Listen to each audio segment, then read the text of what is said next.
అందరికీ నమస్తే. జీవో 97ను రద్దు చేయాలని బీటెక్ విద్యార్థులందరూ నిన్న రాష్ట్ర వ్యాప్తంగా రోడ్లెక్కి డెమోక్రటిక్ పద్ధతిలో వాళ్ళ నిరసనని వాళ్ళు చాలా అద్భుతంగా తెలియజేశారు. అందులో భాగంగా మానుకోట మహబూబాబాద్లో ఇద్దరు విద్యార్థుల పట్ల అక్కడ ఉన్నటువంటి రఘుపతి రెడ్డి అనేటువంటి ఒక సిఐ, ఆయనని ఈ రోజు నుంచి మనందరం గుండాగా పిలవాలి, రౌడీగా పిలవాలి, రేవంత్ రెడ్డి చెంచాగా పిలవాలి. ఆ గూండా ప్రవర్తించినటువంటి ప్రవర్తన ఏదైతుందో సభ్య సమాజం మొత్తం చూసింది. ఎవడా నీకు ఉద్యోగం ఇచ్చింది? సిఐ ఎస్హెచ్ఓ గారు అంటే సెల్యూట్ చేస్తాం సార్, నాకు ఈ ఆపద వచ్చింది ఆపద వచ్చిందని నీ దగ్గరకు వచ్చి చెప్పుకుంటాం. నీ పని ఏంటిది? లా అండ్ ఆర్డర్ని కాపాడాలి. నువ్వు లా అండ్ ఆర్డర్ని బ్రేక్ చేసావు, విద్యార్థులను చంపుతావాను.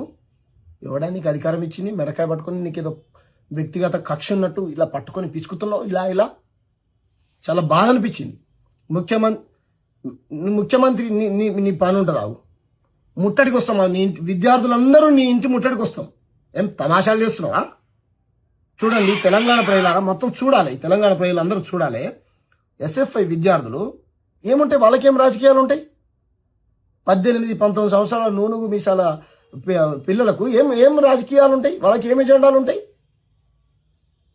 నువ్వు తీసుకొచ్చిన వాళ్ళు నచ్చలేక పోజ్ చేస్తున్నారు, తప్పే ఉంది. అది వాళ్ళ డెమోక్రటిక్ హక్కు. ఎవడి నువ్వు ఇంత దారుణంగా ప్రవర్తిస్తుంటే నువ్వు ఎవరి గుడ్డి గుర్రాల పల్లెదవుతున్నావు? హోంశాఖ మంత్రి పదవి నీ దగ్గరనే పెట్టుకున్నావు, విద్యాశాఖ మంత్రి పదవి నీ దగ్గరనే పెట్టుకున్నావు, మున్సిపల్ శాఖ నీ దగ్గరనే పెట్టుకున్నావు. 2.5 ఏళ్ళు దాటిపోయింది నీ ప్రభుత్వం ఏర్పడి. నువ్వు ఇచ్చిన హామీలు ఒక్కటి కూడా నెరవేర్చలేదు. నాకు దేశం పోయి తిరిగి వస్తున్నావు దేనికా? రియల్ ఎస్టేట్ వ్యాపారం చేయడానికా? ఏం మనిషివా నువ్వు రేవంత్ రెడ్డి? అయిపోయింది. సామాజిక న్యాయం కాదు, నువ్వు గుండాలా ప్రవర్తిస్తున్నావు. నువ్వు ఆయన ఫ్యామిలీ జస్టిస్ చేస్తే ఈయనంట సోషల్ జస్టిస్ చేసినట్టు. ఏం సోషల్ జస్టిస్? ముఖ్యమంత్రి రేవంత్ రెడ్డి, డీజీపీ రెడ్డి గారు, అక్కడ ఉన్న సిఐ రెడ్డి గారు, ఎస్ఐ గారు రెడ్డి గారు, కమిషనర్స్ రెడ్డిలు. ఇదా సామాజిక న్యాయం? నేను రెడ్లకు వ్యతిరేకం కాదు, ఇది సామాజిక న్యాయమా? రేవంత్ గౌడ్ కదా నువ్వు, రెడ్డి ఎప్పుడైనావు? రేవంత్ గౌడు, రేవంత్ మాదిగా, రేవంత్ మాల. ఇదేనా రేవంత్ గౌడ్ చేసేది? చూడు, చూపిస్తా నీ పోలీసుల పనితీరు ఎంత దారుణంగా. వాళ్ళంతా ఎస్ఎఫ్ఐ విద్యార్థులు. చూడండి తెలంగాణ ప్రజలారా,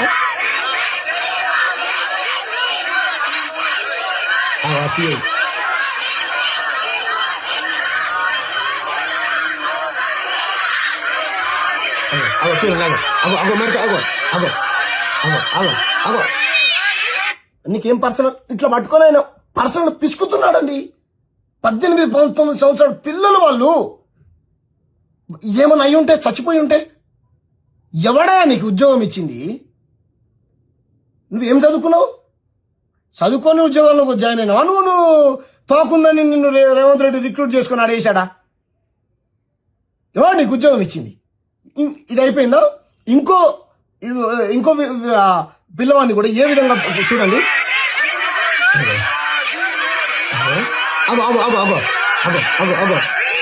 పర్సనల్ గడ్జినట్టు మళ్ళీ చూడండి ఎంత దారుణంగా.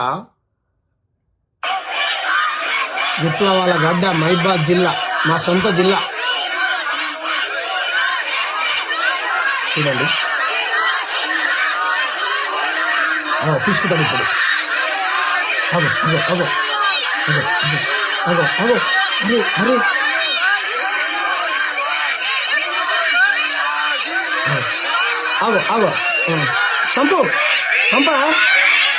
చంపు రఘుపతి రెడ్డి, చంపు. ఇదానే ఈ రాష్ట్రంలో మేధావులు ఉన్నారా, సచ్చిర్రా? ఈ రాష్ట్రంలో మేధావులు అని చెప్పబడేటువంటి వాళ్ళు ఉన్నారా, సచ్చిర్రా? మీ కళ్ళ కనిపిస్తలే? కంట్లో ఏమైనా కాకులు పొడిచినాయా? వినిపిస్తలే వాళ్ళ గోడు? మీ చెవులలో ఏమైనా సీసం పోసుకున్నారా? మేధావులు, రచయితలు, పెద్ద పెద్ద కవులు, సంఘ పరివర్తకులు యాడిగిపోయారు, ఏడబన్నారు. ఒక ధోరణి ఒక వర్గం ఒక మేధావి వర్గం జోకితే ఒక ధోరణి ఇంకో మేధావి వర్గం జోకాలి. ఈ మేధావుల పరిస్థితి ఇది. ఇప్పుడు పెద్దవాళ్ళు అయితే ఇప్పుడు పెద్ద పెద్ద యూనివర్సిటీస్లలో ఉద్యమాలు చేసే వాళ్ళకైతే రాజకీయ ఎజెండాలు ఉంటాయి అనుకుందాం. తర్వాత వాళ్ళు పోయి బీఆర్ఎస్లోనో కాంగ్రెస్లోనో బీజేపీలోనో జాయిన్ అయ్యి ఎమ్మెల్యే టికెట్ల కోసం ఎంపీ టికెట్ల కోసం ఆశపడతారు అని వచ్చే ఒక నానుడు ఉన్నది. పక్కన పెడతారు. వీళ్ళకేమున్నది 18-19 సంవత్సరాల పిల్లలు. ఏడున్నావు రేవంత్ రెడ్డి? నువ్వు రాజీనామా చేయాలి. తక్షణమే నువ్వు రాజీనామా చేయాలి. నీకు ఒక్క నిమిషం కూడా ముఖ్యమంత్రిగా కొనసాగే అర్హత లేదు నీకు. ఏం మనిషివా నువ్వు? నేను ఇదే రఘుపతి రెడ్డిని అడుగుతున్నా. ఈ రేవంత్ రెడ్డిని పోయి గల్లా పట్టుకొని అడుగుతావానే? నువ్వు అడుగుతావు 6 గ్యారెంటీలలో ఒక్క గ్యారెంటీ అయినా నువ్వు ఇది చేసినావా అని? ఇచ్చినటువంటి 420 హామీలలో ఒక్క హామీనైనా ఇది చేసినావని అడుగుతావా? నిరుద్యోగులకు ఎప్పుడు నిరుద్యోగ వృత్తి ఇస్తామని అడుగుతావా? రైతుల రుణమాఫీ ఎప్పుడు చేస్తామని అడుగుతావా? బీసీ డిక్లరేషన్ ఎప్పుడు చేస్తామని అడుగుతావా? ఇల్లు ఎప్పుడు కట్టిస్తామని అడుగుతావా? ఉద్యోగాలు ఎప్పుడు ఇస్తామని అడుగుతావా? బీసీ ఎస్సీ ఎస్టీ కార్పొరేషన్ నిధులు ఎప్పుడు కేటాయిస్తామని అడుగుతావా? అడుగుతావానే? గల్ల పట్టుకుని అడుగుతావా? అని ఎమ్మెల్యేల కొడుకులో ఎంపీల కొడుకులో లేదా జర డబ్బులు గిబ్బులు ఉన్న పెద్ద పెద్ద ఉన్నత వర్గాల వాళ్ళ బిడ్డలో కొడుకులు అయితే నువ్వు ఇట్లనే గల్ల పట్టుకుంటావానే? చెప్పా రఘుపతి రెడ్డి పట్టుకుంటావా? ఏం ప్రజలు కట్టేటువంటి పన్నులతో జీతాలు తీసుకుంటూ ఈ రకంగా తప్పు చేస్తే చట్ట ప్రకారం శిక్షించు. నేను ఎవడొద్దంటలే. కూడా చంపే జరుండి చచ్చిపోయేటోళ్ళు నువ్వు కావాలనే నీ మీద అటెంప్ట్ టు మర్డర్ కేసు పెట్టి, నీ మీద కాదు రేవంత్ రెడ్డి మీద పెట్టాలి. రేవంత్ రెడ్డి మీద అటెంప్ట్ టు మర్డర్ కేసు పెట్టి జైలుకు పంపించాలి రేవంత్ రెడ్డిని. 89 కేసులు ఉన్నాయి అనుకుంటా కదా, ఇది ఒకటి పెడితే 90 అవుతాయి. పెట్టుర్రి. దొంగ రేవంత్ రెడ్డి నీ రాజ్యాన్ని కాపాడుకోవడానికి కింది నుంచి పైన దాకా నీ సామాజిక వర్గానికి సంబంధించినటువంటి వ్యక్తులను పెట్టుకొని ఉద్యమాలు చేసేటువంటి అమాయకమైనటువంటి విద్యార్థుల పట్ల ఈ రకంగా ప్రవర్తిస్తారా నీ పోలీసులు? ఇదా నీ ప్రజా పాలన? ఇదా డెమోక్రసీ అంటే? ఇట్లా రాహుల్ గాంధీ చేయమన్నది నిన్ను? ఇట్లా చేయమన్నది? మళ్ళా జంజీ రాజకీయాలలోకి రావాలి. మేము జంజీలకు ప్రాధాన్యతనిస్తాం. వచ్చేటువంటి ఎన్నికల్లో 21-22 సంవత్సరాలు ఉన్న అసెంబ్లీకి పార్లమెంటుకు పంపిస్తామని ఊకదంపుడు ఉపన్యాసాలు దంచిండు అంబేద్కర్ స్టాచ్యూ దగ్గరికి వచ్చి హైదరాబాద్ నడిపొడ్డున. ఇప్పుడు రావా రేవంత్ రెడ్డి? ఇప్పుడు రా. ఢిల్లీలో విద్యార్థులకు మద్దతు తెలియజేసినావు కదా, ఇక్కడ సంఘీభావంగా క్యాంటీన్లు తీసినావు. ఇప్పుడు రా. జీవో 97ని రద్దు చేస్తున్నాం మేము. విద్యార్థులు చేస్తున్నటువంటి పోరాటం ధర్మమైంది. రా తక్షణం ఇచ్చే. ఇక తెలంగాణలో ఉన్నటువంటి మీడియా, ఈ పాలకులు మేధావులు వీళ్ళ పరిస్థితి ఇట్లా, పోలీసుల తీరు ఇట్లుంటే ఇక అమ్ముడు పోయిన రేవంత్ రెడ్డి మీడియా. ఇక వాళ్ళ గురించి చెప్తా.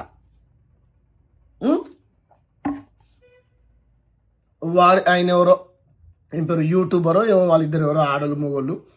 వాళ్ళకి ఇష్టం ఉందో ఏముందో కింద మీద వాటర్ వల్ల అయిపోయింది. అది వాళ్ళ పర్సనల్. ఆమెకు తెలిసో తెలియక సోషల్ మీడియాలో పెట్టింది, అది వైరల్ అయింది. ఇది అదేగా ఉత్తా చేతుల అటో గబ్బ అటో బేడి ఇటో బేడి. ఏంద్రా మీకేం పని లేదా? అది వాళ్ళ పర్సనల్ పంచాయతీ. అది పెద్ద రాష్ట్ర సమస్యనా? అది బోకొచ్చేదా కూరకొచ్చేదా? వాళ్ళు నచ్చింది కింద మీద పడరు, నచ్చలేకపోతే విడిపోతారు.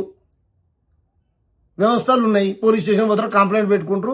నా మొగుడు నాకు అన్యాయం చేసిన భార్య పోతుంది, లేదు నా పిల్లలు నా నచ్చట్లని మొగుడు పోతాడు. ఒకళ్ళు నచ్చితే కలిసి ఉంటారు, నచ్చకపోతే విడిపోతారు. ఒక అమ్మాయి జీవితాన్ని ఆగం చేసి భర్త జీవితాన్ని ఏందిరా మీరు? ఆమె ఏదో కోపంలో పెట్టింది అనుకుందాం వాళ్ళ భార్య. మీకేం పని లేదు. ఇక విద్యార్థుల్ని పోలీస్ ఆయన మెడకాయ పట్టుకొని చంపేటువంటి ప్రయత్నం చేస్తే ఆ న్యూస్ అంతా రాష్ట్ర వ్యాప్తంగా సంచలనం అవుతుంటే మీకు అది కనపడదు. వాడు కూడా కింద పడ్డాడు, మీద పడ్డాడు. ఈ వీడియో ఆ వీడియో తీసుకొచ్చి పనికి మాలిన చెత్త అంతా ప్రచారం చేసుకుంటూ రాత్రలు రాసుకుంటూ ఈ వీడియోలు తీసుకుంటూ మీరు ఆనందపడతా ఉన్నారు. ఏం ఏం ఏం ఏం మనుషులు రా నాయన మీరు? నాకు అర్థం కాదు.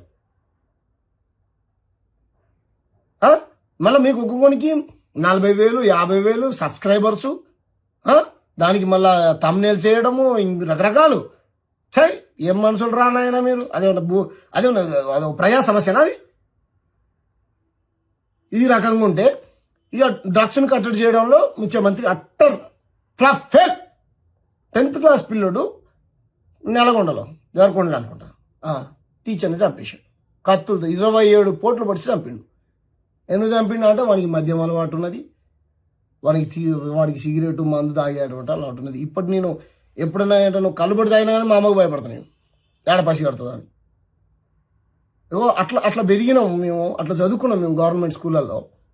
ఇప్పుడున్నటువంటి విద్యార్థులకు నా కౌన్సిలింగ్ లాంటి క్లాసులు ఇప్పిస్తున్నావా? ఇట్లా ఉండాలి అట్లా ఉండాలి జెన్జీకి లేదు.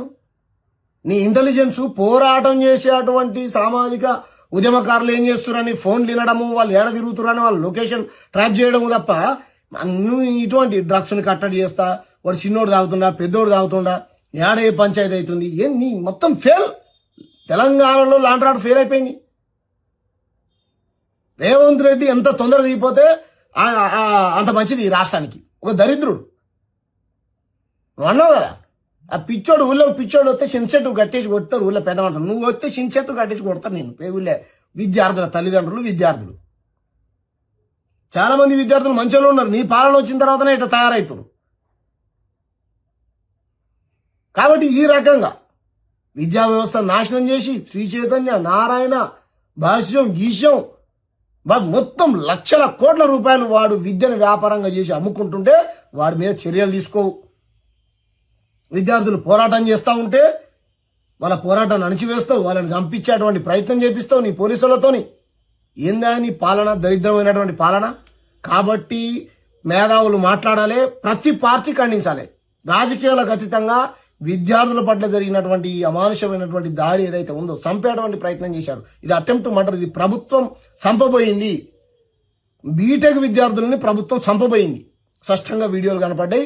కాబట్టి ఆ రఘుపతి రెడ్డి ఆయన మీద చర్యలు తీసుకోవాలి, రేవంత్ రెడ్డి మీద కేసులు బుక్ చేయాలి.